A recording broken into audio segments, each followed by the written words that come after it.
జై శ్రీకృష్ణ. ఆండాల్ తిరువడిగళే శరణం.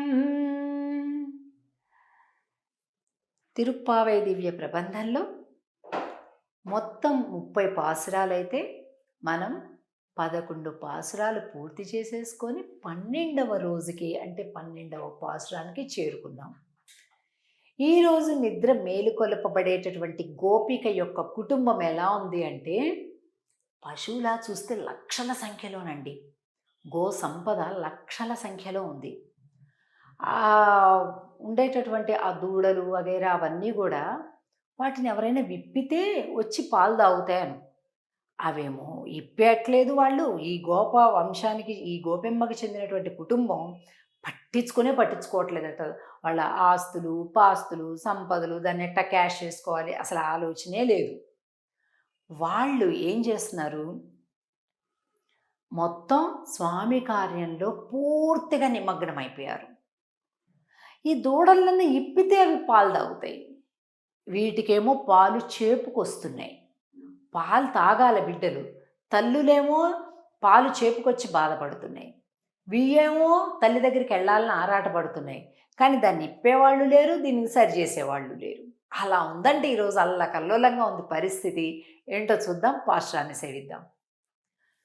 కనైత్తిడం కత్తెరుమై కన్రుక్కిరంగి நினைத்து முளைவழியே நின்று பால் சோரா நனைத்தில்லம் சேராக்கும் நற்செல்வன் தங்காய் பனித்தலை வீழனின் வாசல் கடை பத்தி சினத்தினால் தென்னிலங்கை கோமானை செத்தா மனத்துக்கினியானை பாடவும் நீவாய் திரவாய் இனித்தான் எழுந்திராய் ஈதென்ன பேருரக்கம் அனைத்தில்லத்தாரும் அறிந்து ఏలోరెంబావాయ్.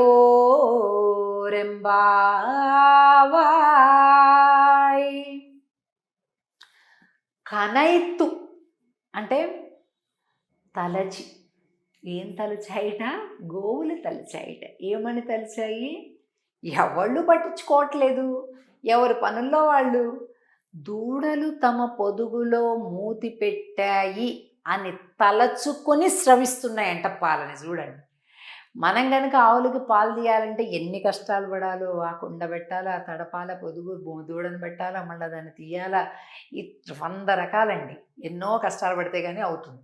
కానీ ఇక్కడ చూస్తే కనైత్ ఇళం కత్తెరుమై కన్రుక్కు ఇరంగి నీనైత్ మూలెవజియే నిండ్రు పాల్ సోరా. మొత్తం పాలు ధారలు ధారలుగా, పెద్ద వర్షం కురిస్తే ఎట్లా నేల చిత్తడి బురద అవుతుందో, ఈ గోపిక ఇంటి పరిస్థితి ఎలా ఉందంటే చిక్కటి దేశీయ పాలతోటి మొత్తం బురద అయిపోయిందంట. చూడండి ఎంత సమృద్ధి అది. ననైతిల్లం సేరాకుం నర్చెల్వన్ తంగాయ్. మంచి సంపద కలిగినటువంటి వాని యొక్క చెల్లెలా అంటున్నారు. ఏం సంపద? గో సంపద, ధన సంపద, గుణ సంపద,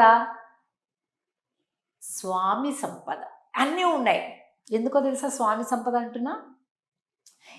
ఈవిడ గారి అన్నగారంటే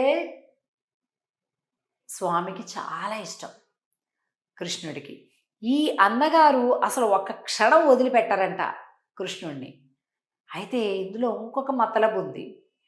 ఈవిడ గారిని తన దారిలోకి తెచ్చుకోవడం కోసం కృష్ణుడు ఈవిడ అన్నగారితో స్నేహం చేశాట. చూడండి, ఏదో ఇంట్లో ఆడపిల్ల నచ్చితే వాళ్ళ అన్నతోటి స్నేహాలు చేయటం ఏదో చూస్తుంటారు కదా సినిమాలో, అలాగనమాట. మనవాడు ఎప్పుడో చేశాడు కృష్ణయ్య. సో ఆ గోపిక యొక్క ఆ చెల్లెలు అనమాట, ఆ అన్న యొక్క చెల్లెలు.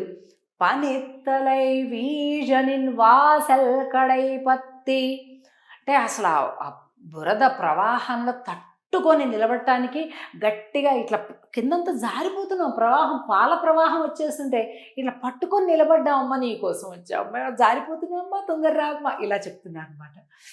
సినత్తినాల్ తెన్నిలంగై కోమానై చెత్త అయినా ఈ లోపల గోపిక ఏమీ పలకలే. ఇదిగోండి ఇక్కడున్నాడు. ఈ గోపిక యొక్క సోదరుడు కృష్ణుడు. ఈ ఇద్దరు కూడా అనమాట.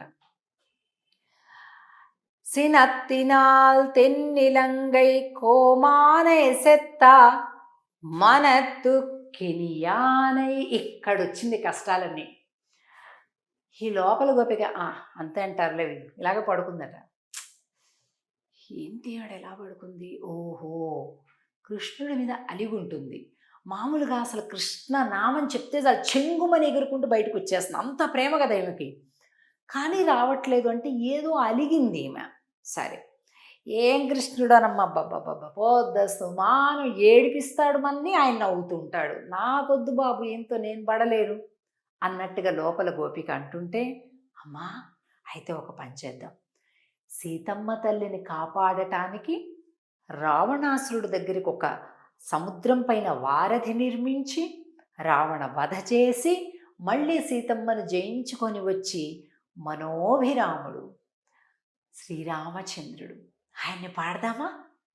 సర్లే కాసేపు కృష్ణుని పక్కన పెట్టేసే రాముడి గురించి పాడదామా అంటే ఈ గోపిక అనుకుంటూ వస్తుంది అని. ఎందుకంటే ఇప్పుడు కృష్ణుడి మీద అలిగింది కదా, అందుకని రాముడి పాట చెప్తే లేస్తుందేమో.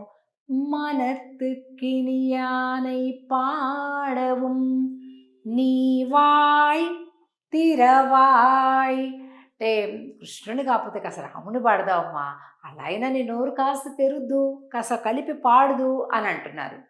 అంతే కదండి. ఇతరులని ఏడిపించి నవ్వేవాడు కృష్ణుడైతే, ఇతరులు ఏడుస్తుంటే తల్లకిందులుగా తాను ఏడ్చి వాళ్ళని నవ్వించేవాడు రాముడు. తాను తల్లడిల్లిపోతాడు, ఎవరు ఏడ్చినా తట్టుకోలేడు.